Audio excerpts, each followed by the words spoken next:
Selamat pagi semua. Selamat pagi. Teman-teman sekalian dan Bapak dosen yang saya hormati, di sini kami akan mempresentasikan kelompok kami yang berjudul Pengukuran Kinerja ROI. Perkenalkan, nama saya Rio Sylvester Ginting. Saya Prinsip Kandung Ginting. Saya Rizky Ginting. Saya Natalia Sendiri. Dan dilanjutkan oleh pengertian kinerja, pengukuran kinerja dan ROI. Kinerja dalam konteks pekerjaan adalah hasil kerja yang dicapai oleh seseorang atau sekelompok orang dalam suatu organisasi yang diukur berdasarkan standar dan tujuan yang telah ditetapkan.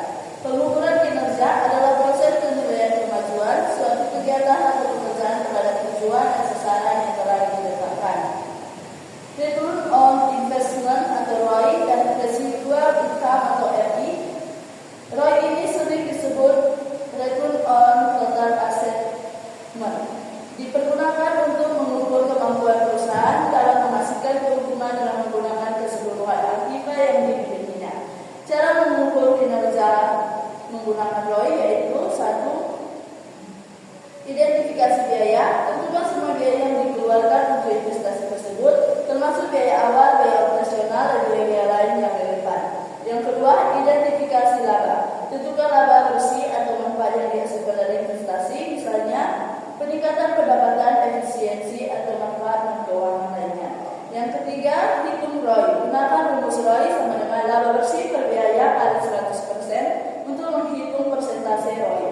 Yang keempat, interpretasi ROI. Semakin tinggi persentase ROI, semakin baik kinerja investasi tersebut. ROI yang positif menunjukkan bahwa investasi menghasilkan laba, sedangkan ROI negatif menunjukkan bahwa investasi menyebabkan kerugian. Di sini saya akan membacakan tantangan dalam mengukur ROI. Tantangan utama: 1. Perbedaan budaya dan bahasa. Adaptasi pesan pemasaran dan produk ke berbagai budaya dan bahasa menggunakan biaya dan waktu. Mengukur pengukuran ROI lebih sulit. 2. Regulasi dan peraturan beragam. Pasar internasional memiliki regulasi yang berbeda-beda yang dapat mempengaruhi bagaimana kampanye pemasaran diukur dan diinterpretasikan. 3. Perbedaan mata uang. Mengukur ROI dalam berbagai mata uang dan mengkompresi satu mata uang tunggal untuk perbandingan dapat menjadi rumit dan rentan terhadap fluktuasi kurs.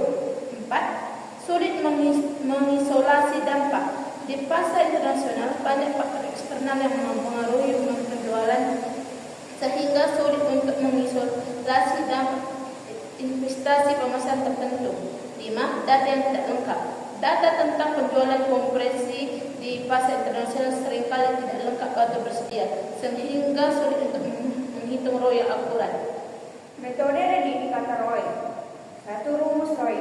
Rumus dasar ROI adalah laba bersih per biaya kali 100%. Pendapatan mengacu pada total pendapatan yang dihasilkan dari aktivitas pemasaran atau investasi. Biaya meliputi semua biaya yang dikeluarkan untuk menjalankan kampanye atau investasi. 2. Indikator KPI sales. Total revenue. Indikator utama yang menunjukkan jumlah uang yang dihasilkan dari semua aktivitas penjualan. YoY growth mengukur pertumbuhan pendapatan tahun ke tahun, menunjukkan efektivitas strategi dalam mempertahankan dan menarik pelanggan. Kesimpulannya, pengukuran return on investment (ROI) dalam pemasaran global merupakan alat yang sangat penting dalam menilai efektivitas dan efisiensi dari strategi pemasaran yang dijalankan oleh perusahaan multinasional.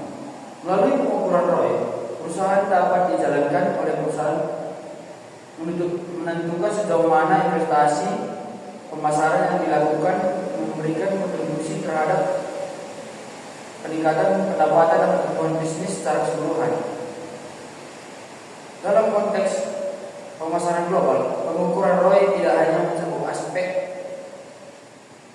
finansial, tetapi juga mempertimbangkan faktor-faktor eksternal seperti perbedaan budaya, regulasi, perilaku konsumen, dan dinamika pasar di berbagai negara. Oleh karena itu, perusahaan perlu mengadopsi pendekatan pengukuran yang fleksibel dan terintegrasi, serta didukung oleh data yang akurat dan relevan. Terima kasih untuk teman dan bapak dosen yang sudah memberikan waktu kepada kami, dan sekian dari presentasi kami ucapkan terima kasih.